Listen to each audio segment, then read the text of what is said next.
다음 순서는 종합토론입니다. 종합토론은 쉬는 시간 없이 바로 진행하도록 하겠습니다. 오늘 자장이신 김광선 원장님 종합토론 진행 부탁드리겠습니다. 네, 안녕하십니까. 충청남도 과학기술진흥원장 김광선입니다. 바쁘신 일정에 그리고 또 코로나가 그냥 급속히 이렇게 확산되고 있는 시점에 또 여기 우리 모이신 분들이 또 건강을 또 지키셔가지고 또 이렇게 참여해 주시고 또한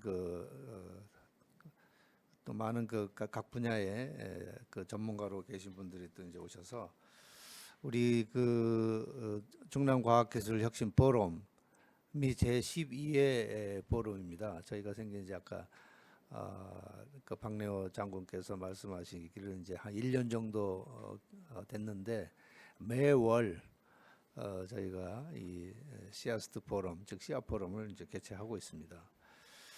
다행히 이제 충남과학기술진흥원이 설립되면서 이 코로나가 또 한참 진행 중에 있어가지고 이와 같이 유튜브로 사실 시아 포럼을 시작을 했거든요.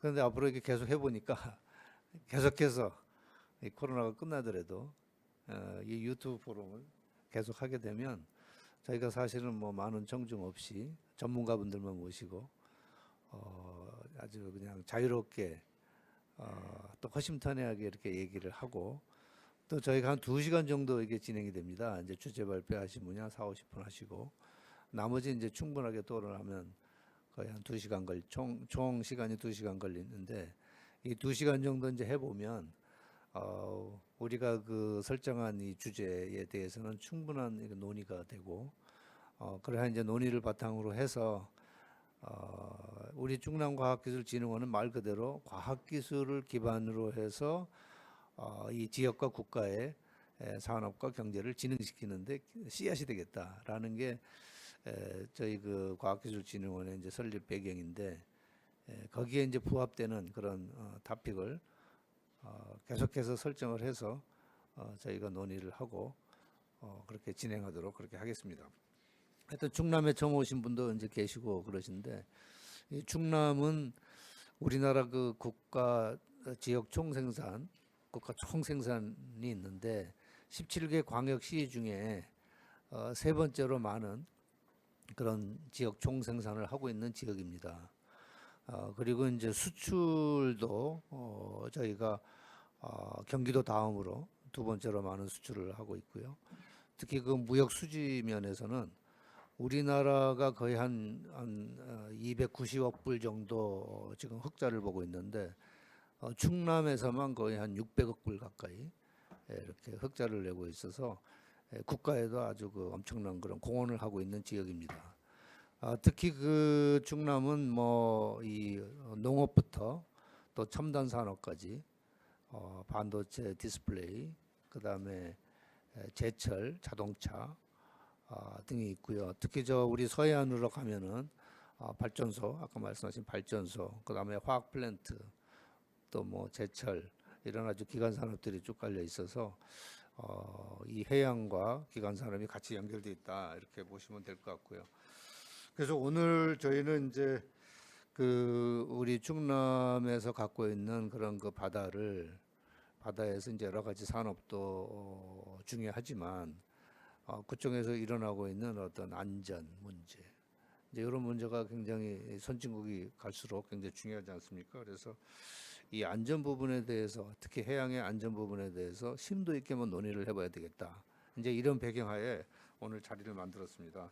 그래서 전문가들 의견을 좀 들어보고 또 우리 나중에 또 박래호 우리 회장님께 또 질문 있으면 질문하시고 이렇게 자유롭게 진행하도록 그렇게 하겠습니다. 오늘 토론의 순서는 제가 아까 우리 소개해드린 대로 우리 사회자께서 소개해준 대로 이렇게 순서 제 오른쪽으로 이렇게 진행하면서 이렇게 진행하도록 하겠습니다. 은정원 교수님은 또 우리 우주 통신 쪽의 전문가시거든요. 그래서 바닷속의 통신에는 우리 고학림 교수님 계시는데 또 우주 또 항공 이쪽의 통신 전문가신데 이렇게 순서대로 그렇게 한번 진행하도록 그렇게 하겠습니다. 은 교수님 부탁 좀 드립니다. 회장님께서 주제 발표를 굉장히 잘해 주셔가지고요. 잘 들었습니다. 근데 이제 그 제목이 뭐냐면 해양 안전과 긴급 구조를 위한 통합 방안 이런 거잖아요. 근데 제가 생각할 때는 그 해양 안전과 긴급 구조는 서로 이렇게 밀접한 관계는 있지만 좀 이렇게 분리된 그런 개념이거든요. 그래서 이 관계는 있지만 분리된 개념을 통합을 해서 이제 국가 발전에 기여하는 어떤 그런 실증 그런 시스템을 지금 제안하신 걸로 저는 알고 있는데요. 우리가 이제 소 잃고 외양간 고치는 그런 격이 굉장히 많은데 특히 안전에서는 그렇습니다. 그런데 이 안전을 이제 강조하다 보면 소를 잃기 전에 외양간을 먼저 잘 이렇게 구성을 하고 구축을 하면 소를 잃어버리지 않을 텐데 그런 아쉬움이 굉장히 있어요. 근데 그런 현상들이 뭐 해상에서만 나타나는 게 아니고 모든 분야에서 그 안전의 중요성은 이야기가 지금 되고 있습니다. 예를 들어서 이번에도 뭐 산불 때문에 우리나라 많은 면적이 소실이 됐는데 그것도 어떻게 보면 안전 불감증 같은 것들이 많이 있거든요. 근데 거기에 대한 대책을 여러 가지 뭐 대책이 있는데 그게 정답이 아니더라는 거죠. 그래서 해양 안전도 뭐 지금 원래 해사통신 저는 원래 이제 위성통신 전문가이기 때문에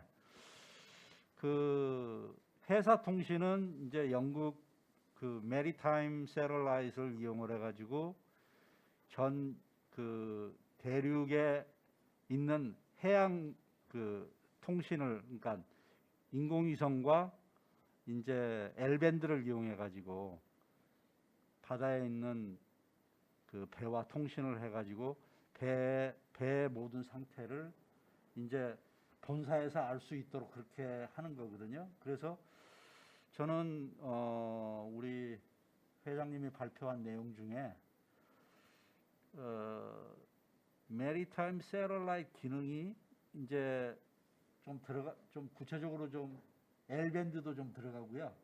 그리고 이제 위성통신에 관련된 그러니까 우리나라도 지금 정직에도 위성이 지금 KT셋이 지금 서비스를 하고 있거든요. 그래서 저는 뚜라야 위성 시스템에서 우리나라의 AP 통신이라고 AP 우주항공 회사에서 제공하는 게 뭐냐면 위성 전화기입니다. 그래서 위성 전화기가 한 200만 원 정도 들거든요. 근데 배에서 메리타임 세럴라이트를 이용하지 않고 바로 본사나 자기 집하고 통신이 되는 거거든요. 그래서 저는 지금 회장님께서 발표하신 내용 중에 안전이나 긴급 재난을 위한 위성 전화기 설치 이런 것들도 하나의 대안이 되지 않을까 그렇게 지금 생각하고 있습니다.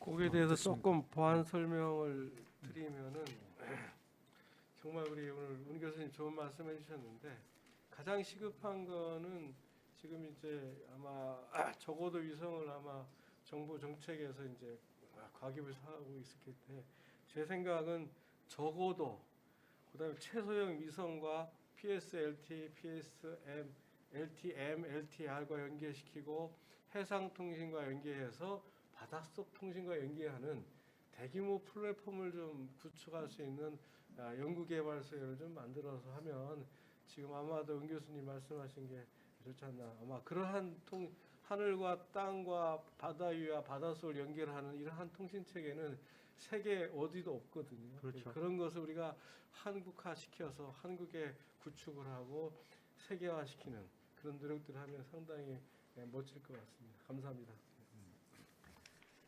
네, 네, 고맙습니다, 은종희 교수님. 우리가 이제 인공위성도 쏘고 인공위성도 올리고 있죠, 그죠? 인공위성 올리고 이제 최근에 이제 로켓도 좀 적극적으로 개발하고 있어서 이 바다뿐만이 아니라 육지, 그다음에 항공까지 서로 연결을 해서 종합적인 그런 체제를 가져가는 거는 우리 대한민국이 한번 해볼 수 있다. 상당히 좋은 의견이십니다. 하여튼 감사드리고요. 다음에는 우리 김춘선 우리 호서대 초빙 교수님이십니다. 부처 해양 그 수산부에서도 오랫동안 근무하시고 또 정책에 대한 전문가이신데 들어보시고 우리 정부 부처, 지자체, 그다음에 관련 기업 등의 그 재난 정보 시스템의 뭐 플랫폼을 구축한다거나 뭐 이런 쪽에 혹시 중심으로 해서 한번 생각하고 계신 게 있으시면 말씀해 주시면 감사드리겠습니다. 네, 감사합니다. 호서대 지금 산학협력 교수로 있는 김춘산입니다. 이 주제는 이게 어떤 점에서 보면은 해양안전 긴급구조 이미 수십 년이 아니라 뭐 수천 년 전부터도 뭐 인류가 일단 재난이라는 것을 맞이하기 시작한 이래로 아마 관심을 가지고 왔던 분야 아니냐 이렇게 좀 생각이 좀 되고요. 특히 이제 우리와 같은 경우에 있어서 보면은 이 문제에 대해서 관심이 아마 그 동안에 계속 되어 왔던 그런 주제다 하는 것을 좀 먼저 말씀 좀 드리겠습니다. 왜 이런 얘기를 드리냐면은 이 안전이라고 하는 것 자체가 너무나 중요한 얘기인데 그리고 또 꼭 해야 되는 분야인데 그리고 또 어떻게 보면은 해 왔는데도 불구하고 아직도 미흡하고 아직도 뭔가가 부족하고 아직도 여기에 대해서는 얘기가 많이 되고 있다 이거죠. 물론 해결이 완벽하게 된다는 것은 뭐 좀 어려운 점이 있고 또 사실상 불가능합니다. 그러나 그걸 최소한으로 줄일 수 있는 이런 우리가 생각해도 야 이만큼 했으면 정말 최선을 다했구나. 이건 어쩔 수 없는 거다. 막 이런 정도까지는 해줘야 될 것 같은데 아마 그런 점에 있어서는 너무 좀 아직 좀 미흡하고 와닿을 정도까지 해오지 못하지 않았느냐. 뭐 이런 생각입니다.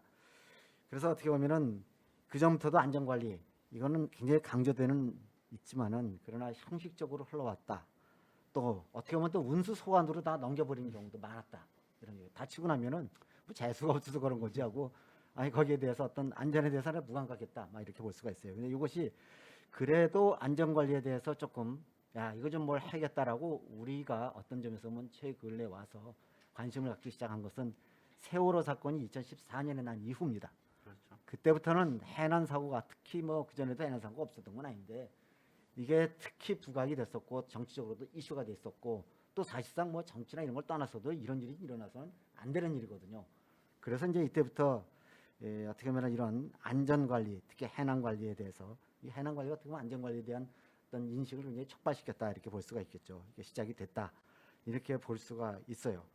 그래서 이제 당시에 뭐 제가 이제 뭐 옛날에 이제 기재부라든가 뭐 이런 총괄부처 쪽에 좀 많이 근무를 해서 뭐 이런 데 좀 관련이 좀 있었습니다. 그래서 당시에 이제 기재부 주로 이제 예산 쪽에서 이제 얘기가 나왔던 얘기인데 이 재난 예산을 앞으로 안전 예산을 별도로다가 한번 들여다봐야겠다 하는 게 2015년에 얘기가 됐던 사항입니다. 그래서 제가 거기에 TF에 좀 참석을 했어요. 당시에 보니까 이 해난 관련해서 제가 이제 참여를 했었습니다만은 여러 가지 재난이 많이 있었습니다. 홍수 재난이죠. 다음에 뭐 여러 가지 감염병에 대한 것도 있었어요. 당시에 그래서 엔트리로다가 서울대 병원장님도 오셨습니다. 산불 문제 아까 얘기 뭐 우리 은 박사님 말씀하셨지만 산불, 화재, 또 이 쓰나미라든가 태풍 뭐 이런 것들도 다 재난이에요. 항공기 추락이라든가 뭐 이런 것뿐만 아니라 이 싱크홀 문제까지도 그때 당시에 등장을 했습니다. 그래가지고 이런 것들을 전반적으로 이 안전이라고 하는 그 카테고리 하에서 다 다뤄야 될 거 아니냐 하고 얘기가 나왔었어요. 물론 촉발은 재난에서 시작된 거죠. 그래서 이제 해난 문제에 대한 것이 가장 중심이 됐었습니다만은 이러한 모든 것들이 좀 다뤄졌었고 또 그걸 위한 전담 예산과가 당시에 만들어졌습니다. 사실상으로 예산실 내에서도요. 그리고 이제 거기에 대한 어떤 TF도 구성되고 또 그런 분야별로다가 이런 예산을 어떻게 가져갈 것이냐 뭐 이런 얘기가 좀 있어가지고 결국은 뭐 필요한 소요를 제대로 적시에 넣어줘야 되겠다 하는 얘기가 좀 나왔던 거고요. 당시 이제 전체적인 예산 안전 예산을 이제 뽑아도 보고 막 그랬었어요. 그래서 이건 요 정도 가지고 모자라니 증액하고 상향 조정하고 뭐 이런 식의 여러 가지 단계별로 확충하는 그런 계획이 당시에 만들어졌던 것으로 제가 기억을 합니다. 그리고 이제 이것이 좀 더 발전해 가지고 요 사이도 보면 이런 것들 있죠. 지역별 균형 예산 짜놓고 나서 다시 들여다봅니다. 그리고 나서 또 들여다보면 또 뭘 하냐면은 이 성평등 예산도 해요. 양성평등 이것도 들여다봅니다. 또 이 여러 가지 나와 있는 것 중에서 이 부문별로다가 예를 들면 국방복지 뭐 이런 그 뭐 R&D, SOC 이게 어느 정도로 들어가느냐 이것도 보는데 이때 안전관리 예산에 대해서도 앞으로는 이와 같은 형태로 좀 보기 시작하겠다. 그래서 당시에 이 안전관리 예산에 대한 것을 이와 같은 그런 레벨 수준으로 올려가지고 좀 보기 시작했다는 거. 이렇게 했었는데 문제는 이제 뭐냐 이거죠. 이렇게 했는데도 역시 그 재난이 그렇게 뭐 줄어들었다는 느낌은 별로 안 드는 겁니다. 그럼 그 왜 그러냐 이제 이런 얘기가 되겠죠. 가장 큰 문제는 역시 그 인식 부족입니다. 안전 불감증으로 보통 얘기가 되고 있는 그런 문제들이 아직도 우리 사회에서는 이게 도사리고 있다 이렇게 말씀드릴 수가 있을 것 같고 그리고 이제 아무래도 행태라든가 뭐 어떤 제도 이런 것들이 정비를 했다고 그러지만 여전히 아직도 미흡한 거예요. 오늘도 나왔습니다만은 통합 관리 같은 경우 이거 아직도 잘 안 되고 있어요. 현장 중심으로 해라 이것도 잘 안 되고 있었던 것이고요. 또 아무래도 이 보고라든가 이런 것을 우선 뭐 하는 것에다 중심을 둘 게 아니라 조치하는 데다 신경을 써야죠.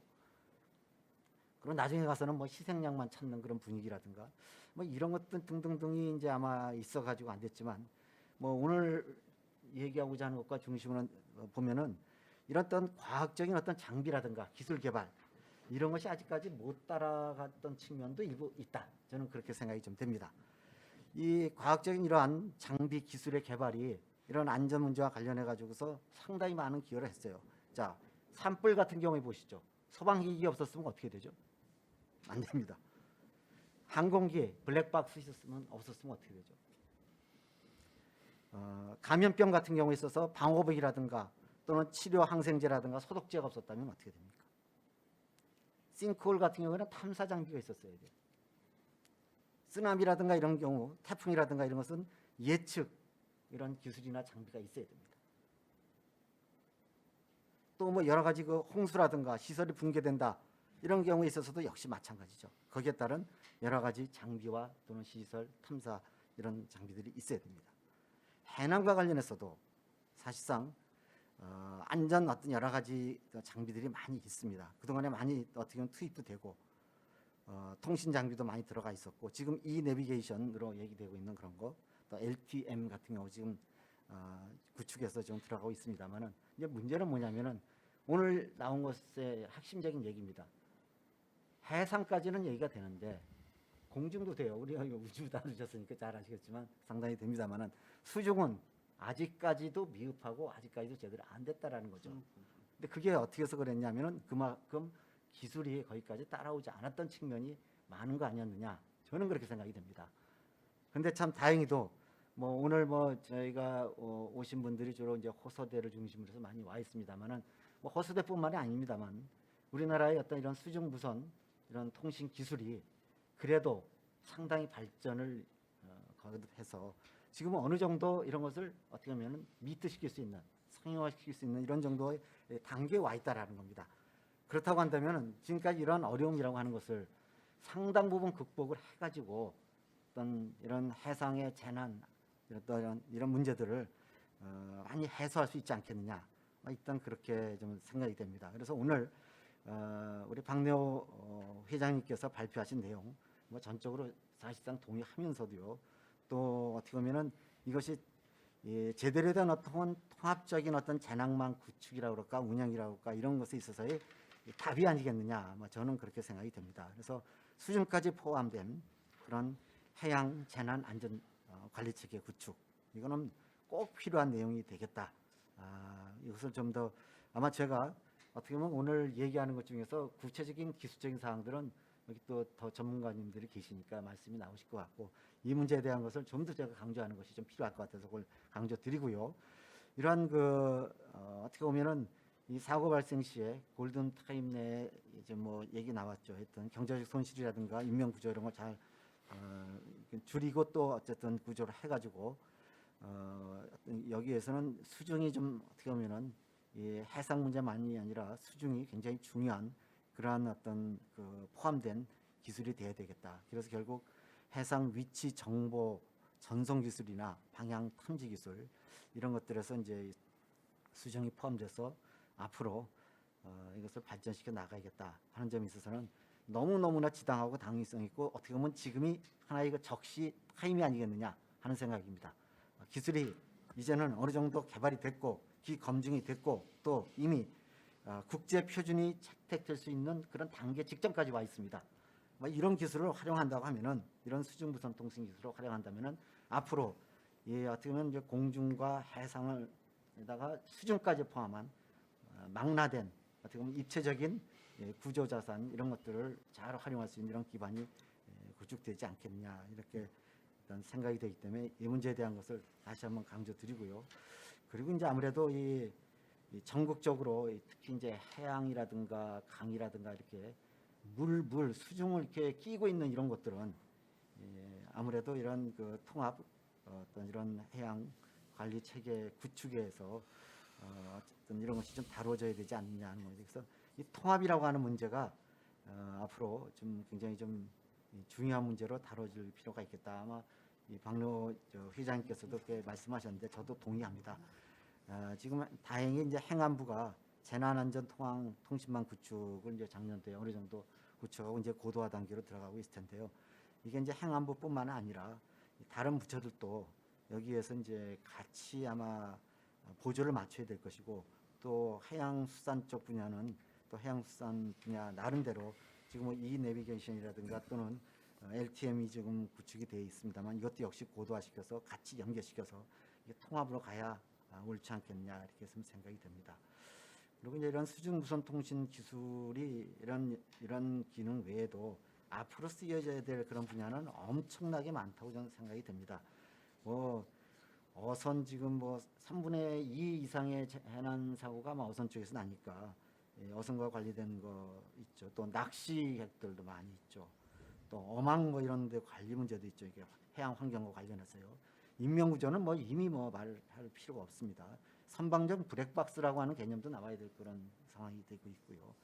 그리고 뭐 침몰 선박 같은 것을 어떻게 이제 좀 식별하고 또 이것을 어떻게 인양하고 뭐 이런 등등에 활용될 수 있는 거. 아까 뭐 해양 경계까지도 얘기가 나왔으니까 이 상용화라든가 활용 분야는 무궁무진하게 많다고 생각이 됩니다. 그렇다면은 이러한 이 수중무선 통신이라고 하는 것 자체가 여기서 지금 얘기하는 대로 이러한 해양 안전, 긴급 구조 이건 당연히 필요한 것이고요. 그 이상을 넘어서 갈 수 있다고 한다면은 이 기술을 저희가 어떤 우리나라의 최고의 기술로다가 일단 발전시켜 나가야 되지 않겠느냐.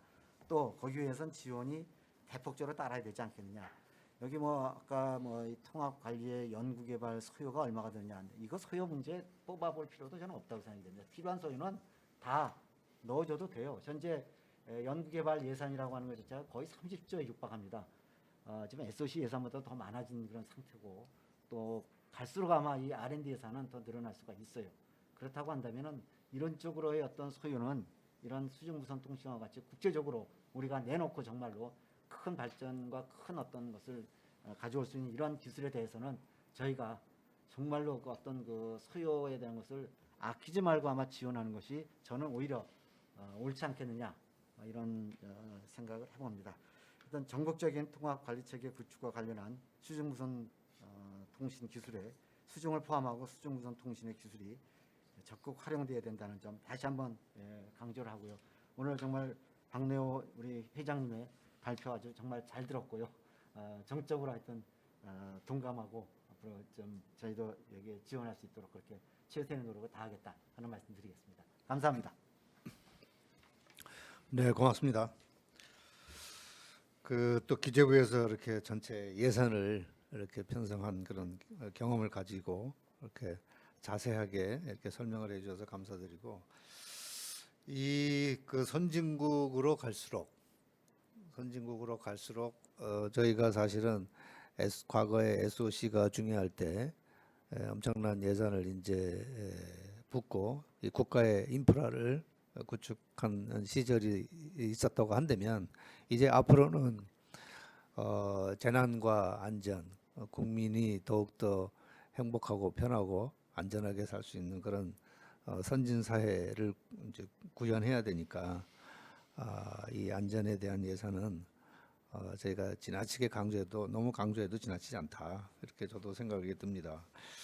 이 아주 좋은 얘기 해주셨고, 우리 제가 소방 재난 쪽에 조금 이제 관여를 하고 있는데, 이 소방청에서 발표하는 화재 1년 동안 화재 건수가 대개 한 4만 건이 돼요. 4만 건. 공식적으로 이제 집계된 화재 발생 건수인데, 그게 거의 한 10년 동안 거의 비슷하게 4만 건으로 계속 집계가 되고 있거든요. 아까 재난이 계속해서 투자는 좀 안전에 대한 투자는 하고 있는데 재난이 안 줄어든다, 이런 얘기를 말씀하셨는데, 제가 보기에는 이제 줄어들고, 사실은 그러니까 후진국형 재난은 줄어들고 있는데, 이제 선진국형 그런 문제가 많이 생기는 것 같아요. 그러니까 예를 들면 이제 산불도 더욱더 대형화가 되고, 화재도 뭐 이제 작은 그런 후진국형보다는 선진국형 화재가 고층 건물에서 아주 그냥 대규모로 일어난다거나, 또 한 번씩 일어나면 엄청난 피해가 발생되는 이제 그런 경우로 이렇게 계속 진화가 돼서, 사회가 변하면서 안전의 불감증으로 생기는 그런 문제도 변화되면서, 거기에 미리 대응할 수 있는 안전 장치, 안전 시스템, 이런 것들이, 또는 어떤 규정이나 그런 것들도 같이 이렇게 진화돼야 되는 게 아닌가. 이제 그런 면에서 저는 그동안 육지, 뭐 공중 이쪽 중심으로 이제 그동안 우리가 중점적으로 R&D나 또는 산업화를 추진했다면, 이제는 수중까지도 저희가 집중적으로 신경을 써서 수중과 공중과 육지까지도 다 포함하는 통합 안전재난 시스템이 필요하고, 거기에 따른 여러 가지 과학 기술의 바탕을 둔 연구, 그다음에 산업화, 뭐 수출까지 해야 된다, 이런 아주 말씀으로 저도 이해를 했습니다. 하여튼 감사드립니다. 그리고 이제 오늘 우리 특별히 저희 충남 지역에 오늘 호소대 얘기가 많이 나오는데, 우리 이 호소대에 이 고학림 교수가 계세요. 고학림 교수님이. 근데 이 고학림 교수님을 제가 보니까 진짜 우리 충남 지역의 아주 보배입니다. 저도 이제 교수 출신이시지만은 이렇게 오랫동안 한 분야를 집중적으로 연구하신 분은 우리나라에서 유일하지 않은가. 그래서 또 이 수중통신에 대해서는 아주 평생 쭉 이렇게 연구를 하셨고, 그래서 이 분야의 아주 전문가를 오늘 바쁘신데 모셨는데, 아무튼 우리 고학림 교수님 의견 좀 한번 듣도록 하겠습니다. 네, 감사합니다. 지금 이제 회장님 말씀 잘 들었고요. 지금 이제 해양 문제가 생겼을 때, 해양 사고가 났을 때 긴급 구조에 관련해서 말씀하셨는데, 사실 최근 들어서 일단 어업 같은 이런 어떤 해양 작업도 있지만, 해양 레저 활동이 굉장히 많이 증가했습니다. 뭐 낚시 객이 한 800만까지 된다고 했어요. 그리고 최근 들어서는 이제 혼자 소형 배가도 낚시하시는 분들이 굉장히 많이 있거든요. 요즘은 이제 이렇게 해양 사고가 났을 때 어떻게 할 것이냐. 가장 좋은 것은 죄송합니다. 어떤 해양 사고가 났을 때 그 해양 사고가 난 어떤 배나 선박이나 아니면 만약에 어떤 사람이 봤으면 그 사람에서 어떤 자기 위치나 조난당했다는 신호가 바로 국가 재난망에 연결이 돼서 바로 그 해경이나 뭐 드론이나 와서 아니면 인근 선박들이 와서 군안 작업을 해서 그 사람들이나 그 배의 문제를 해결해 주면 가장 좋은데요. 그거는 사실 좀 이론적인 얘기입니다. 그래서 이렇게 하기 위해서는 우리가 이제 고려돼야 될 것이 몇 가지가 이제 첫 번째가 뭐냐면 어떻게 이런 해양 사고가 났을 때 이 해양 사고가 났다는 것을 알릴 것이냐, 바로 알릴 것이냐. 일단은 그 선박이면 선박에 그리고 사람이면 사람이 어떻게 그 휴대성이 좀 강화된 그런 어떤 장치나 이런 것들을 뭐 조끼에 착용하든지 몸에 착용하든지 하고 있어서 해양 사고가 났을 때 바로 그 정보가 이렇게 국가 재난망에 연결되게끔 해야겠죠. 지금 현재 구명조끼에 어떤 VHF나 아니면은 사물 인터넷 통신 같은 것을 이용해서 사고가 났을 때 바로 선박을 통해서 이제 그 안에서의 이렇게 구조 작업 이런 것들은 현재 많이 되고 있는데요. 아까도 말씀드렸지만 이제 야간이라든지 아니면은 이렇게 침수가 된다든지 했을 때는 어떤 방법이 아직은 없습니다. 그래서 이제 그러면은 만약에 어떤 해양 재난이 일어났을 때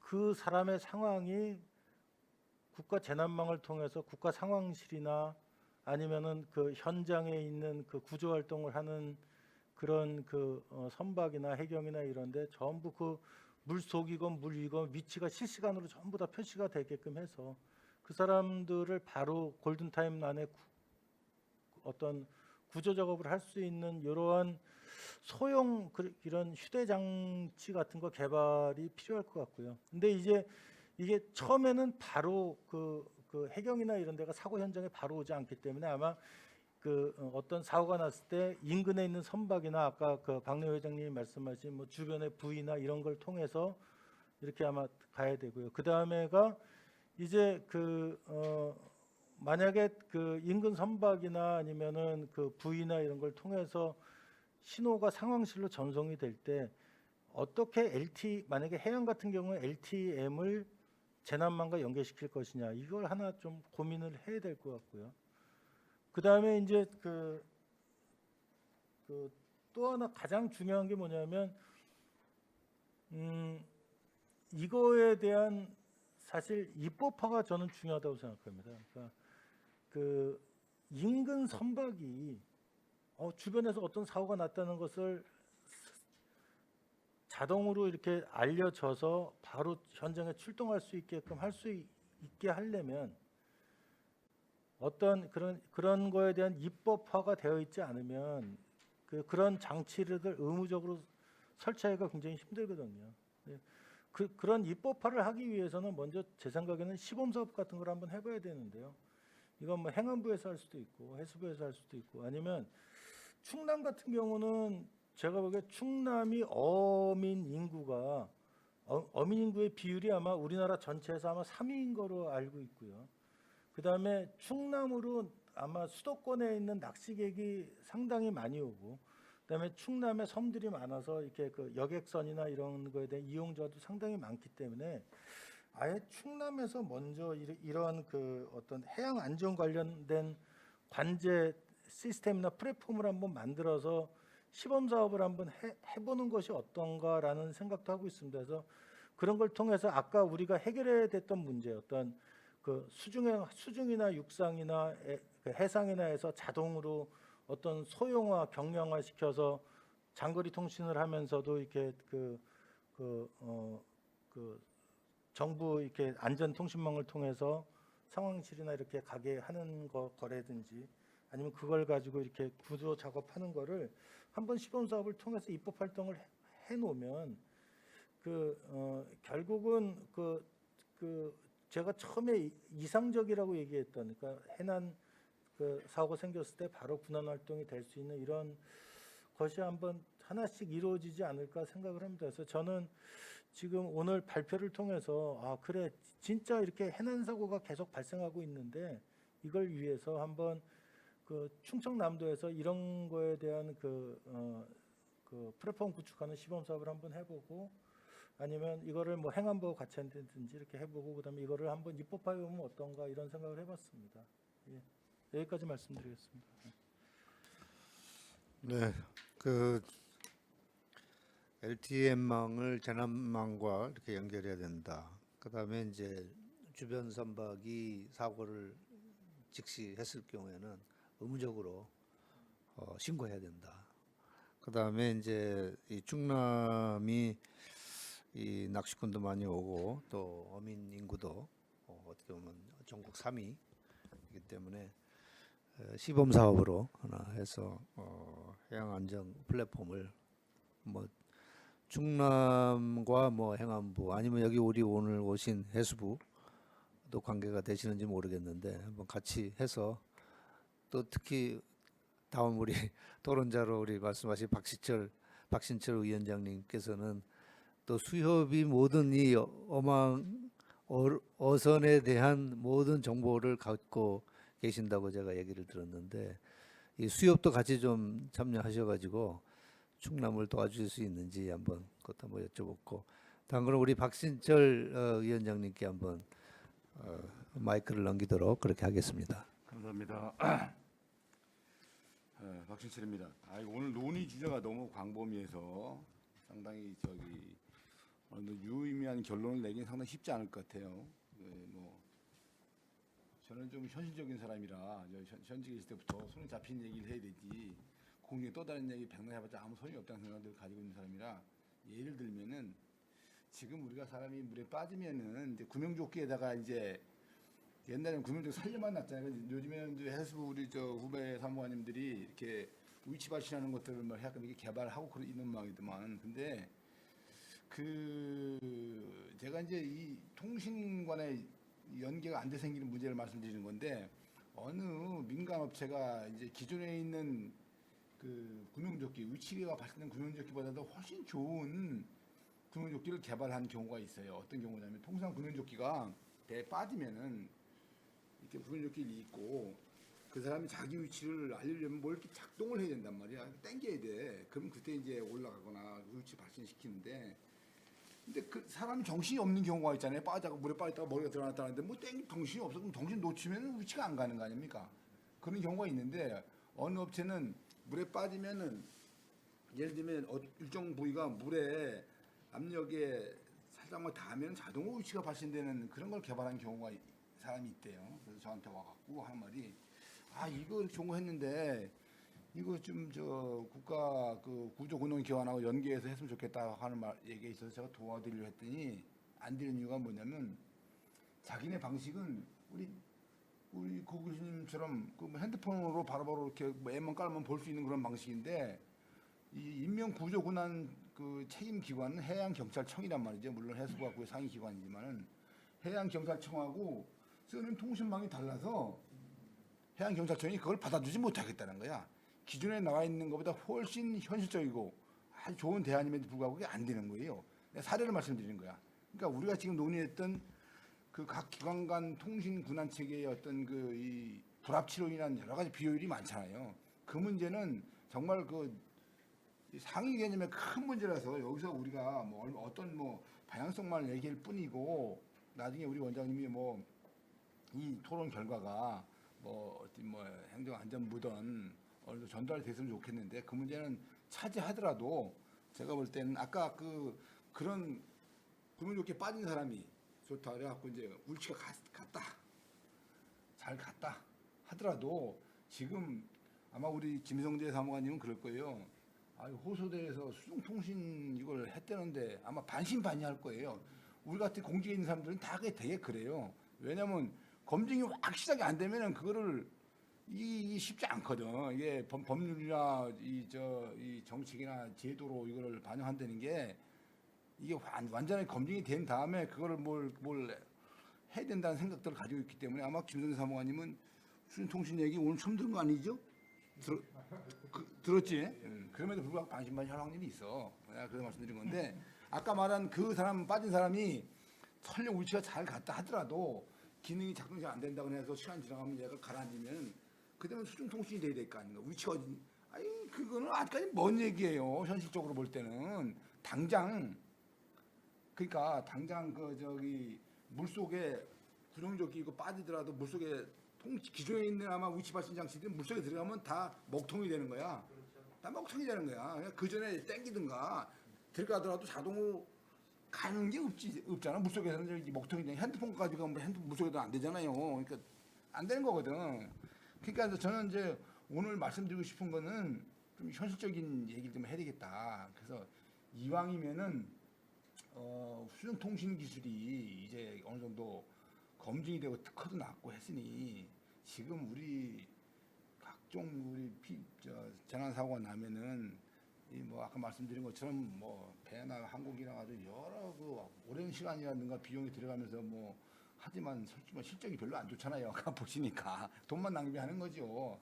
근데 그런 것들을 이제는 약간 단초가 제공이 되고 있잖아요. 수중통신이라는 단초가 제공이 돼서 혹시 우리 김성래 사무관님이 가만 있어봐 이 수중통신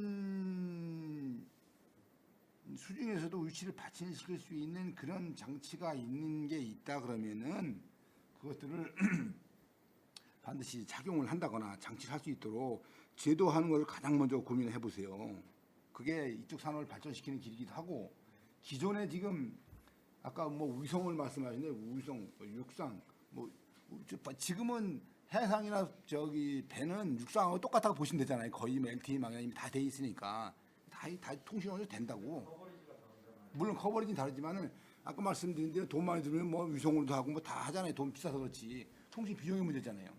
근데 지금 이제 유일하게 안 되는 게 물속에 빠졌을 때 이제 헤매는 거 아닙니까? 어디인지 모르니까.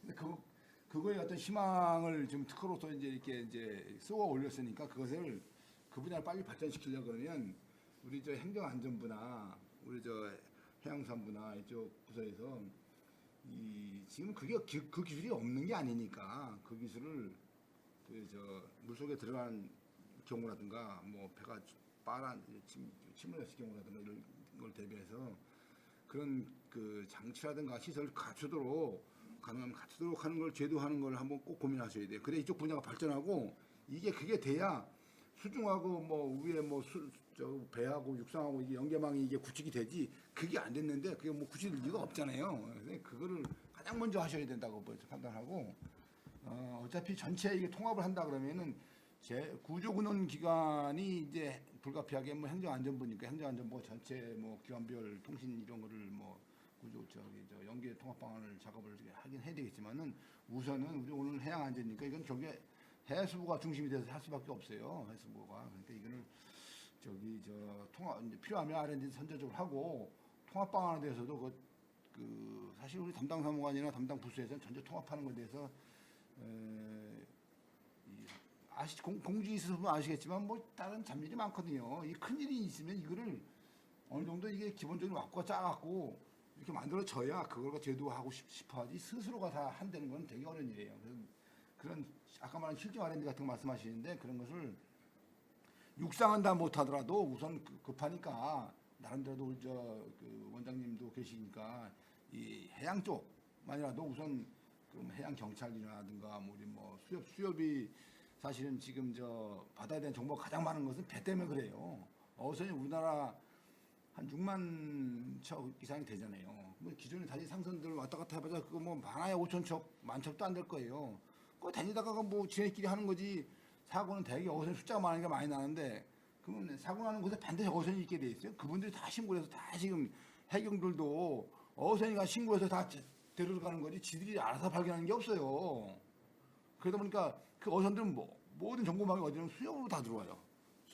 통신부로. 수협 들어오면 수협에서 해경한테 야 어디쯤 문제 생겼다고 알려주고 이런 경우거든 대개가. 그러다 보니까 지금 어선하고 연계하는 게 정말 중요한 거예요. 어선은 촘촘하게 전국 바다를 다 떠다니기 때문에 그분들이 다 이렇게 연락을 해주시고 이렇게 네트워크가 구축된다면 효과가 되게 좋기 때문에 어쨌든 뭐 수협의 어떤 어선안전본부하고 그다음에 해경청이나 그다음에 우리 이렇게 우리 해수부나 뭐 이내비가 어디까지 지금 가고 있는지 모르겠는데 그렇게 연기하는 것을 우선적으로 하시는 게 전체 육상이나 다른 것까지 통합하면 한 번에 하기는 어려울 거예요. 먼저 1단계로 우선적으로 하시고 그다음에 이제 행정안전부가 주관되는 재난망 통합하는 작업을 이렇게 한다든가 이런 전체적인 전략을 한번 잘 짜시고 오늘 토론 결과가 나는 이게 무슨 의미가 있을까 하는 생각을 좀 이게 하시면 들었어요. 그래서 우리 원장님이 행정안전부나 뭐 소방청이나 이런 사람들한테도 이거 좀 결과를 좀 전달하시고 나중에 좀 더 발전하면 이거를 국회 가서 행정안전부라든가 의원 난이들 모아놓고 이거 지금 사람 이게 돈 낭비하고 사람 나가 자빠져갖고 비효율적으로 지금 이 안전이 구멍이 나고 있는데 이런 방안으로 한번 하셔야 된다고 하고 여론을 그때 한번 만드셔야 될 거예요. 그래야 이게 뭐 의미 있는 결과를 만들 수 있지. 오늘은 우리 작은 출발이지만 어떤 그런 방향성을 가지고 거기 갔으면 좋겠다는 말씀 제가 드립니다. 자연스럽게 이제 그 실질적인 그런 대안까지든지 제시를 해주셨는데 제가 이제 이쪽에 이렇게 저도 조금 이렇게 활동을 해보니까 이 안전 쪽에서 이제 행안부에서 어떤 뭐 규정이나 뭐 법안에 대한 수정이라든가 이런 거는 행안부에서 사실 나서서 해야 이게 되는 것 같더라고요. 그러니까 안전과 관련된 법들이 굉장히 많잖아요. 여러 가지 법들이 있는데 그 관련된 법들을 종합적으로 이제 뭐 재난안전법 뭐 뭡니까 산업안전법 뭐 가스안전법 뭐 행안부법이죠. 예. 그러니까 누가 더 행안부가 예. 통합하고 할 수밖에 없어요. 그래서 저도 이제 그런 의원회 가끔 이렇게 몇 번 참석해 보면 사고 우리 예를 들면 물류 그 화재 사고가 그냥 막 계속 나면서 사람이 몇 번 죽어가니까 이거 이제 전문가들을 모아가지고 이거 법을 개정해야 되겠다. 그래 관련 법을 다 또 이렇게 조사를 시켜서 뭐가 미흡한지 뭐 개정이 뭔지 이제 이런 식으로 접근을 하거든요. 근데 이제 사무관님 뭐 이제 현직에서 지금 현재 계시는데 어떻게 진행되고 있습니까? 또 같이 어려우면 같이 진행하면 되고요. 우리 이제 어쨌든 우리 충남의 이제 지방자치제로서 시범 사업도 할 수도 있고 또 이곳에 계시는 또 뭐 국회의원들도 많이 계시고 관심도 많으시고 또 뭐 지사님 같은 경우도 이쪽에 특히 관심 있으셔서 또 지사님들끼리 또 협의회도 있잖아요. 그리고 뭐 대통령도 가끔 만나시고 그러니까 여러 가지가 이제 지원을 해드릴 수가 있으니까 우리 해수부, 뭐 행안부도 그런 어떤 분위기가 잡히지 않으면 움직이질 않는 것 같더라고요. 그래서 이게 굉장히 서로 힘을 모아야 될 것 같아요. 어떻습니까? 우리 해양수산부가 해양경찰청도 거기 있고 사실 소방청은 행안부도 소속이고 그렇거든요. 그래서 저희 이제 이내비게이션이라고 하고 지금은 이제 바다 내비게이션으로 이제 정책 명칭은 이제 바꿨습니다. 그래서 저희가 이제 사실 저희 사업이 시작된 것도 이제 힘을 실린 것도 이제 세월호 사고 때문에 이제 좀 안전 관리 체계를 이제 고도화하자라는 취지로 저희가 예타도 한 번에 이제 통과해서 한 5년 동안 한 1,118억 예산이 들여서 서비스도 개발하고 통신망도 이제 구축을 했습니다. 그래서 이제 작년 1월 30일부터 이제 본격적으로 이제 서비스를 시작해서 이제 한 1년 됐습니다. 그래서 뭐 사실 근데 이제 전 이제 이 의미를 좀 말씀드리자면 사실 서비스는 이제 국가가 이제 R&D 원래 이제 저희가 이제 우리가 스마트폰으로 쓰는 무슨 이제 다양한 서비스가 있듯이 이제 그런 거를 국가가 R&D로 개발한 거거든요.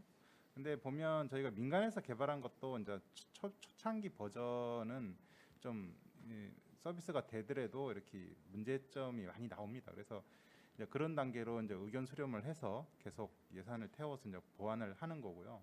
저는 사실 그거보다는 지금 여기 지금 박래우 회장님께서 이제 말씀하신 거 관련해서 저희가 바다에 통신망을 구축했다는 게 굉장히 큰 의미라고 저는 생각을 하거든요. 그리고 앞으로 지금은 이제 초기 단계니까 이제 아직 활용성이 이제 높지는 않은데 저희가 작년 1년 동안 이제 망을 막 그 시작하고 아주 많은 기관에서 저희가 생각지도 못한 그 이제 필요 요구들이 많이 있었습니다. 그래서 사실 여기 이제 유튜브 중계가 되니까 이제 정확히 상세한 내용은 말씀 못 드리지만 이제 뭐 국방이나 이런 쪽에서도 저희 그 망을 지금 쓰고 굉장히 그 검증을 해서 이제 효과가 좋은 걸 확인했고요.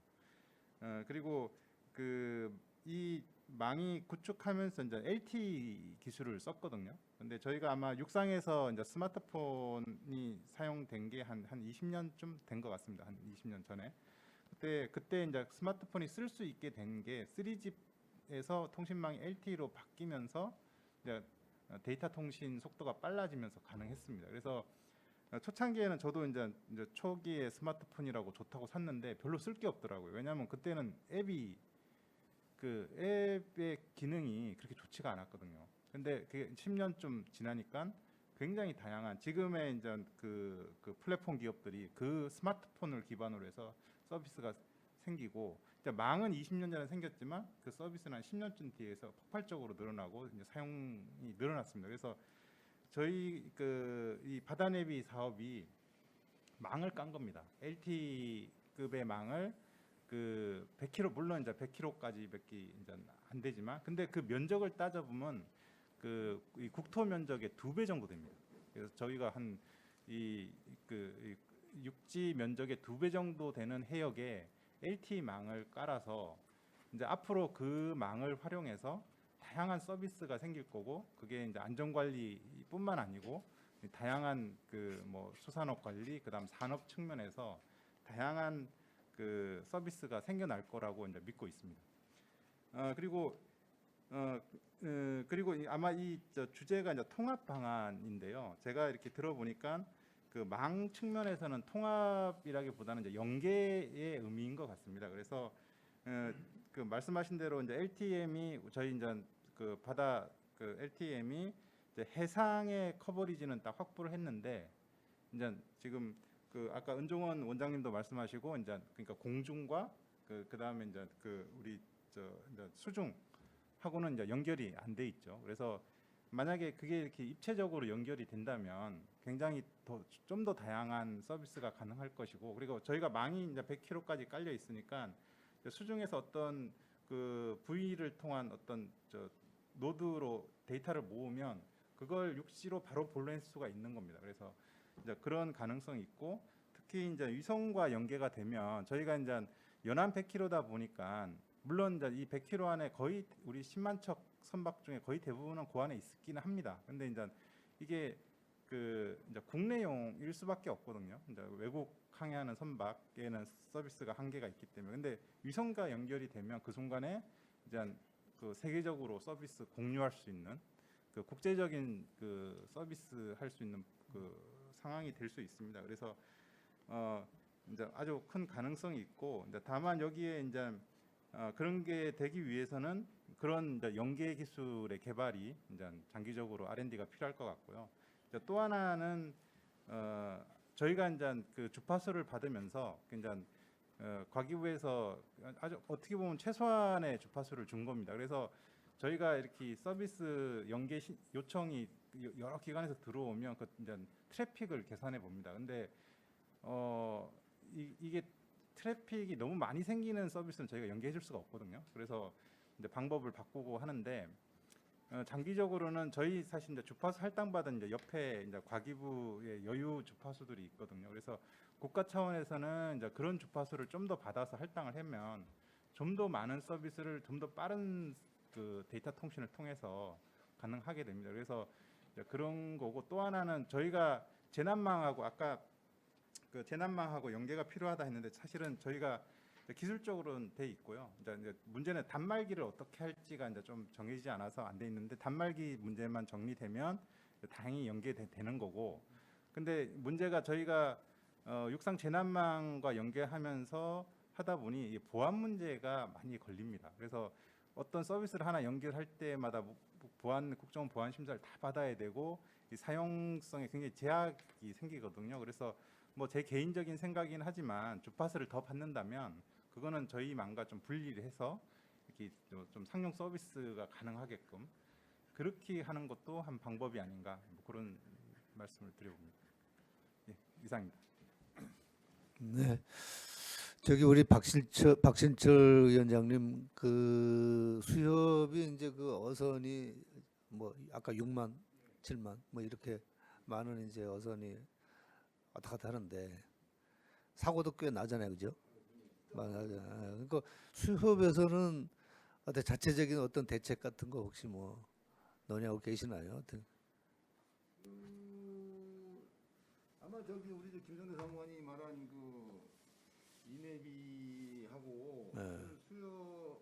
수협의 기준에 있는 어선 안전 정보통신본부하고 아마 연계가 돼 있지 있으면 연계가 돼 있을 것이고 그래서 이렇게 연계해서 어차피 뭐 같은 기관이니까 그러니까 아마 그 이내비가 진짜 활성화되려 그러면 여기 아마 저희 어선들이 참여를 많이 해야 될 거야. 아마 근데 지금 참여율이 얼마 많이 안 되지? 네, 지금 뭐 이제 한 해 동안 문제는 이제 단말기 뭐 라우터가 나한테 예, 이거 단말기 막- 보급이 돼야 되는 부분인데요. 이제 예산 사업으로 하다 보니까 한 그 라우터 지금 말하는 거지? 예, 3,000척 지금 돼 있습니다. 그래서 아마 올해 말까지는 한 7,000척까지는 보급할 그러니까 예정입니다. 이제 그 수협은 기존에 저기 그 여기 지도에서 있는 것처럼요. 그 각 그 연안의 주요한 사이트에다가 통신국들이 다 있어요. 이거 이런 거랑 비슷한 개념인데 먼저 뭐 어선들이 어디 가서 고기를 잡고 얼마큼 잡고 하는 것들을 늘 이렇게 커뮤니케이션에서 그런 이제 정책자들을 모으고 뭐 이렇게 이제 그런 일을 기본적으로 하다 보니까 부가적으로 이제 사고가 생겨도 이제 이미 이제 통신 채널이 열려 있으니까 다 이렇게 다 들어오는 거예요. 그래서 그런 정도로 하고 있고 아마 이내비 쪽하고 연계를 해서 전체적으로 이게 좀 좋은 기능이 앞으로 좀 될 것 같긴 한데 좀 속도는 좀 떨어지고 있어요. 이내비하고 연계하는 게 떨어지고 있는데 그럼에도 불구하고 그 어선들이 사고도 가장 많으니까 저기 아까 말씀드린 대로 여기서 뭐 논의됐던 모든 어떤 그런 것들이 결국 어선들이 이제 승선원 중에 뭐 거의 80%가 어선이니까 그분들 생명을 구하는 길이기도 하니까 이내비라든가 논의해서 이런 것들을 저도 뭐 저기 저 수협에 있는 그 어선 안전 통신부 담당 과장도 옛날에 그거 제가 많이 발전시켰는데 그래서 제가 얘기를 하고 해서 뭐 활성화되도록 이렇게 한 수밖에 없죠. 저 우리 박래호 장군님 뭐 네. 길게 좀 뭐 한 5분 정도 얘기하셔도 됩니다. 아, 예, 감사합니다. 예. 먼저 오늘 이렇게 발표 준비하면서 우리 충남과학기술진흥원장 취임하신 지 1년 되셨는데 참 이렇게 바다를 사랑하시는 마음이 좀 대단하시다. 다시 한번 우리 원장님의 취임 일전을 진심으로 축하드리면서 우리 해안에 대해서 다시 한번 감사드립니다. 특히 제가 오늘 이렇게 발표 자료를 한 달 전에 임무를 받고 준비를 쭉 하면서 느낀 게 해수부에서의 제가 할 수 있는 것은 뭐 홈페이지나 관련 분들하고 토의하고 있는데 해수부 우리 관련 분들이 정말 진짜 아까 바다에 사실 통신망을 깔았다는 거 이거는 참 세계적인 일이거든요. 이거 참 노고와 저도 뭐 국방부에서 근무해봤지만은 사실 정책을 다룬다는 게 쉽지 않은데 상당히 노고에 대해 감사드리고 특히 행안부에서도 이제 주무부서가 된 만큼 하여간 그런 파트들. 그다음에 이제 해양청, 해양경찰청이라든가 소방방재청 이런 분들이 노고. 그다음에 이제 관련 출연연이라든가 우리 호서대학교처럼 이렇게 학교 이런 관계가 분들이 바다를 어떻게 하면은 우리가 세계화시킬 것인가. 바다 위와 바다 속의 이런 자원의 보고라고 하지 않습니까? 이런 것에 대해서 다시 한번 제가 이제 관련 기업이라든가 지자체 준비하면서 다시 한번 그분들의 노고에 대해서 이 자리를 빌어 다시 한번 고개 숙여 감사한다는 말씀을 드리겠습니다.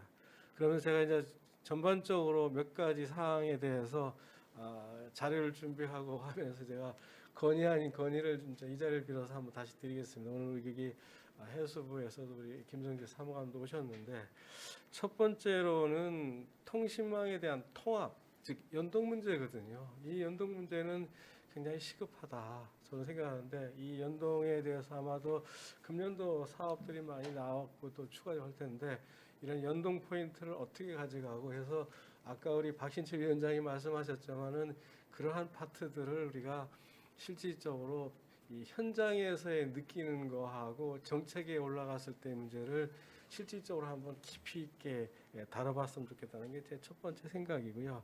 두 번째로는 관제 플랫폼들이 지금 가고 있는데 일부 아마 행안부에서 AI 기능을 넣고 있는 걸로 제가 아마 금년도 사업 계획을 봤습니다. 그런데 블록체인 기술을 좀 넣어서 저게 우리 선박인지 중국 배인지 또 타 외국 선박인지 북한의 선박 이런 것들 좀 구별도 같이 하면서 바닷속 포함해서입니다. 그런 것들에서 AI 빅데이터 기법을 좀 더 구체적으로 집어넣어서 관제 플랫폼에 대한 이 정부 부처 특히 해서 한번 실질적으로 구축한 다음에 정부 부처, 지자체, 선주, 그다음에 이제 각종 청 이런 포함해서 좀 공유 체계를 좀 가졌으면 좋겠다. 실질적으로. 그래서 정보를 공유해야만이 이것이 더 나은 우리가 인명 구조라든가 이게 골든타임 확보지 않겠나 이런 생각을 해보면서 아까 우리 김성희 사무총장인데 보안 문제를 말씀하셨는데 제가 아까 보안에 대한 두 가지의 그 아이템을 얘기했거든요. 결국은 인터넷이 됐든 어느 통신망에 상관없어요. 그 통신망에 대해서 그 세 가지 에이전트 게이트웨이만 설치하면 그 분들만 이제 통하면 되는 거거든요. 그래서 이게 VPN 시대가 이제 미국 같은 가고 SDP 시대가 와 있기 때문에 그런 보안 체계를 구축을 하면 아마 되지 않겠나 이렇게 생각을 하고요. 또한 이제 V가 있는데 V를 정말 잘 활용해야 되겠다. V 쪽에서 풍력 발전이나 타력 발전, 그다음에 이 태양열 이런 것 소형화된 걸 좀 넣어서 실질적으로 그걸 준비하면서 아까 제가 말씀드린 우리 고항인 부총장님께서 진짜 바다에 대한 사랑이 대단하신데 실질적으로 해수부에서 추진하는 바닷속의 노드화를 어떻게 할 것이냐 이것은 우리 국방에서도 상당히 중요한 부분들이거든요. 바닷속을 완전히 우리가 노드화를 시켜서 바닷속에 100km까지 아마 그런 기술들이 지금 개발됐다고 장관님 그러거든요. 잠깐만. 예. 아니 저기 오늘 장관님 우리가 예. 말씀해 죄송한데 이제 어차피 통합을 하던 예. 연계를 하던 아니면 필요한 국방상의 어떤 전략적 무슨 뭘 예. 하던 이런 것들을 하나하나 이제 스타트를 시키려 그러면은 예. 장군님이 이쪽을 주로 많이 하셨으니까 예. 그 소위 말해서 국가기관에다가 예. R&D를 이런 주제로 R&D를 해야 되겠다 하는 예. 그런 것들을 이렇게 몇 개를 뽑으셔서 그렇게 하겠습니다. 예. 그래야 하나하나 결과가 시작되는 거 아니에요. 예. 지금 말씀하신 것들을 예. R&D RFP처럼 예. 그런 것들을 이렇게 한번 구성하셔서 예. 그래갖고 제안을 하고 예. 국회의원들한테 얘기를 해야 이게 예. 스타트가 되는 거니까 예. 지금 말씀하신 그렇게 하겠습니다. 그런 예. 그 저기는 예. 국회의원들이 이제 그 뭐 이렇게 하는 그런 말씀 비슷한 거니까 예. 우리는 현실에 뿌리 두고 시작을 해야 될 거 아니에요. 예. 그러니까 그런 그 R&D 그 제안서 비슷한 개념으로 예. 한번 정리하시는 게 예. 상당히 현실에 구체적으로 당길 수 있는 길이다. 그렇게 하겠습니다. 예. 말씀드리는데. 그러니까 마지막으로 호서대학교가 현재 수중통신을 좀 특화시켜서 호서대 수중통신 특화센터를 좀 우리 해수부든지 어디든지 해서 좀 특화되는 그런 센터를 좀 해서 이 통신망들이 정자 발전됐으면 좋겠고요. 정말 우리가 아까 박신철 위원장 말씀하셨지만 해상과 수중과 연계된 조난 위치 식별 체계를 좀 더 실증화해서 인명에 대한 정말 고귀함 이걸 가지고 우리가 구조할 수 있는 그런 대책을 강구할 필요가 있다고 생각합니다. 정말 오늘 제가 이렇게 과제를 좀 제목을 받으면서 준비하면서 저 사실 좀 졸전이지만은 이렇게 많이 들어주시고 토해 준 게 다시 한번 우리 충남 원장님께 다시 한번 진심으로 감사드립니다. 이상입니다. 아유, 뭐 마지막까지 마무리까지 다 또 정리해 주셔서 더욱더 감사드립니다. 혹시 뭐 끝내기 전에 또 한 번 또 그동안 말씀 못 질문이 하나 하신 있는데요. 이제 그 뭐 센서니 뭐 이런 것들은 크게 문제가 안 되는 것 같은데 우리나라는 삼면이 바다잖아요. 근데 동해안, 서해안, 남해안이 해류 같은 게 전부 다 다르다고 저는 알고 있거든요. 근데 이제 V가 굉장히 중요한 어떤 하나의 통신 체계가 되는데 우리나라 지금 그 기상청 같은 데서는 있잖아요. 지금 해양 기상이 제일 발달이 안 됐다고 그러더라고요.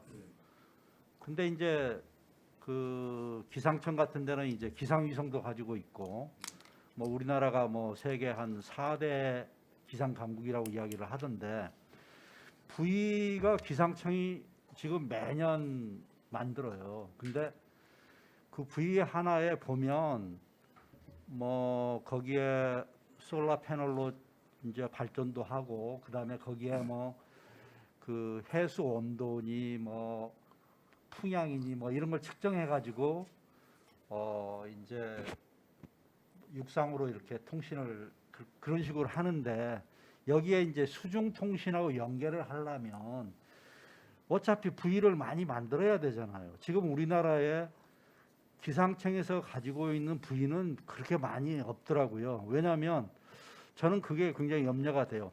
통신 체계 그 자체는 이제 뭐냐면 육상에서는 전자파 통신이고 수중에서는 음파 통신이잖아요. 근데 이제 그게 이제 나중에 신호 변화만 하면 되거든, L밴드로. 근데 이제 V가 일단은 많이 있어야 되잖아요. 근데 이 음파 통신을 하게 이제 되려면 물론 배가 뭐 침몰을 해야지 그 위치를 수중 통신을 통해 가지고 GPS 연결해 가지고 이제 그 위치를 알 수 있는 건데 그러려면 어차피 기상청이나 해수부에서 V를 만드는 게 있거든요. 근데 그런 걸 만들 때 좀 V를 좀 크게 만들어 가지고 같이 그걸 연결시키면 좀 경제적으로 좀 도움이 많이 되고 또 뭐 여러 가지 그 통신의 발전이 좀 될 것 같은데 우리 고 교수님께서는 어떻게 생각하시는지? 사실 저희가 그 수중의 기지국 기반 통신망을 개발해서 테스트베드까지 구축해서 시험을 했는데요. 저희가 현재 개발한 거는 그 기지국 하나에서 수중 기지국 하나에서 반경 5km 정도 통신을 하게끔 제어를 합니다. 그러니까 한 직경이 한 10km니까요. 예. 10km니까 한 100제곱킬로미터의 기지국이 한 개가 들어가고요. 그리고 이제 그 커버리지는 V 하나에서 그런 기지국 3개를 제어합니다. 예. 그러니까 V 하나에서 한 300제곱킬로미터를 제어하는 거죠. 그러니까 사실은 그렇게 해서 V를 쭉 설치를 해도 되고요.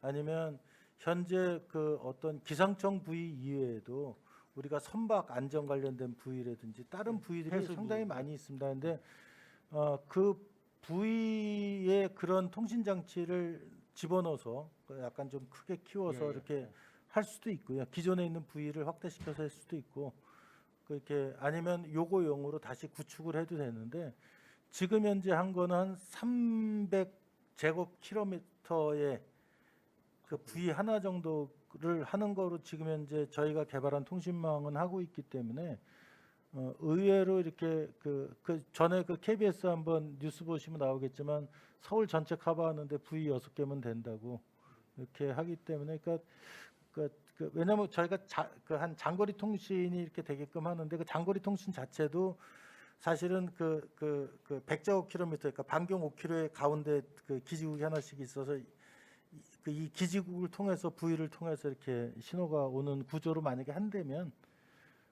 그 생각만큼 그렇게 V가 많이 필요하지 않을 수도 있습니다. 예. 그러면 V 하나 제작비가 어느 정도? 저희가 만든 거로는요. V 하나 제작비가 거의 한 1억 정도 들어갑니다. 되게 싼데. 예. 그러니까 저희가 실제로 V 제작했거든요. 근데 이제 V 자체 제작비는 한 6천만 원 정도 들어가고요. 예. 거기다가 규모가- 이제 여기 통신 장치 이렇게 놓아가지고 한 1억 정도 됩니다. 어차피 V 안에 트랜스미러가 있어야 될 거잖아요. 예. 그래서 이제 음파가 들어온 거를 저희는 현재 어떻게 하냐면 신호- 3개가 있습니다. 어. 음파를 육상으로 자동으로 연결해서 우리 핸드폰으로 바로 볼 수가 있는데요. 네. 이거를 볼 때 육상 V에는 LTEM이 들어가 있고요. 그다음에 LTE 라우터가 들어가 있고요. 그다음에 위성이 들어가 있습니다. 그래서 가능한 한 LTEM을 통해서 하고요. 저희가 왜냐면 SK텔레콤이 현재 저희 참여 기업으로 같이 들어와 있기 때문에 그 SK 텔레콤 쪽 그 LTEM을 통해서 하고요. 그다음에 LTEM이 통신이 잘 안 되면 LTE로 자동 절차가 되고요. 또 LTE가 또 안 될 경우 위성으로 자동 절차가 됩니다. 멀리 있을 경우에는요. 그 좀 원거리에 있을 때는요. 그래서 그 세 개가 현재 들어가 있습니다. 그래서 그거로 테스트는 다 저희가 다 했고요. 예. 네, 감사합니다. 그 현재 실용화하는데 뭐 잘하고 계시지만 가장 혹시 문제가 있다면 세계화, 실용화에 있다면 어떤 게 있다고 보세요? 일단은 이 기술을 가지고 지금 국제 표준으로 제안을 해서 그러니까 육상에 사물 인터넷이 있듯이 이제 바다에도 사물 인터넷에서 IOUT라고 하거든요. 인터넷 오브 언더워터 띵스에서 이제 전 세계적으로 이제 요거를 그 ISO, IEC 워킹 그룹 그 저기 SG41에서 지금 국제 표준을 하고 있는데요. 저희가 수중 기지국 기반 수중 사물 인터넷 통신망으로 제안을 해서 이번에 FDIS 최종 그 투표가 끝났고요. 그래서 그 다 통과돼서 아마 올 상반기에 저희께 아마 국제 표준으로 제정이 될 예정입니다. 거기에 대한 국내 특허나 국외 특허는 이미 다 22건 정도 등록이 되어 있고요. 예.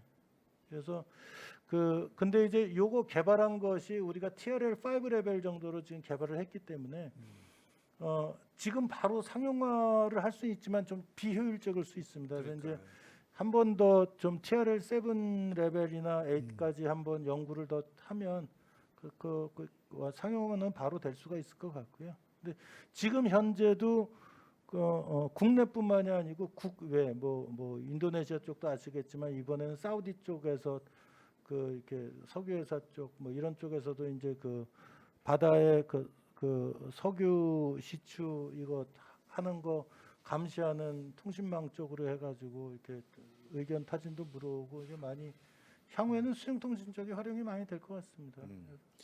우리 김성재 사무관님, 이게 이제 안전과 관련되면 결국 이제 국가나 지방자치단체가 이제 나서야 되잖아요. 근데 이제 제품이나 이게 V라든가 이게 거의 상용화 단계고 세계 표준으로도 채택할 정도의 기술을 가지고 있으면 국가에서 좀 적극적으로 나서도 되는 거 아닌가라는 생각이 드는데 그걸 진행하는 데 있어서의 어떤 어려움이나 문제점이 혹시 실무자로서 또 정책 담당자로서 어떤 그런 게 있으면 한번 말씀해 줄 수 있겠나요? 예, 교수님 설명 들으면서 이제 저도 이제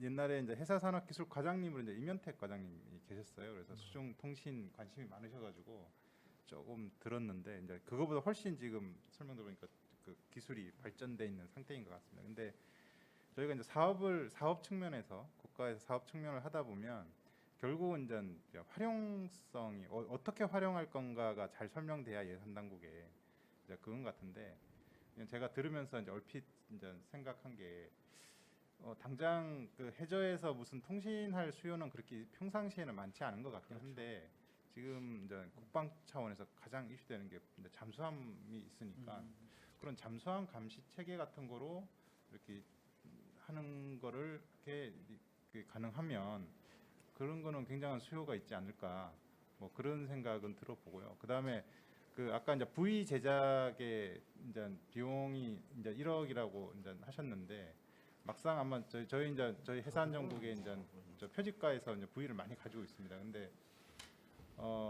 관리비가 상당하거든요. 그래서 이제 근데 지금 또 하나 더 생각 든 거는 저희가 지금 해상풍력 발전 허가 나간 단지가 100여 개가 넘습니다. 그래서 그걸 그 위치를 보니까 전 해안에 거의 빈틈없이 오히려 저희 이제 통항로가 문제될 정도로 많은 허가건이 나가 있고 지금 사업이 추진되는 것들이 있습니다. 그래서 그 해상풍력 같은 경우에는 이제 특히 약간 원근에는 이제 부유식으로 하기 때문에 그런 걸 활용하는 방안도 왜냐하면 저희가 그 해상풍력단지 할 때 그 해상교통 안전을 어떻게 할지를 이제 방안을 내놓으라고 하거든요.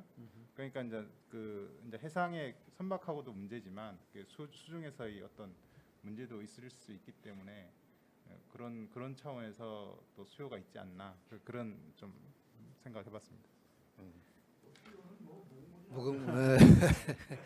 그러게 하여튼 저기 시간이 어느 정도 또 이렇게 2시간 가까이가 흘려서 좀 뭐 아쉽지만 오늘 제 12회 충남 과학기술혁신 포럼 씨앗 포럼을 마치도록 그렇게 하겠습니다. 하여튼 참여해 주신 모든 분께 감사드리고 또 뭐 유튜브 또 이렇게 시청해 주신 분께 감사드립니다.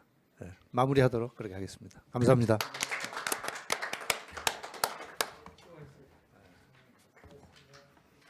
감사합니다.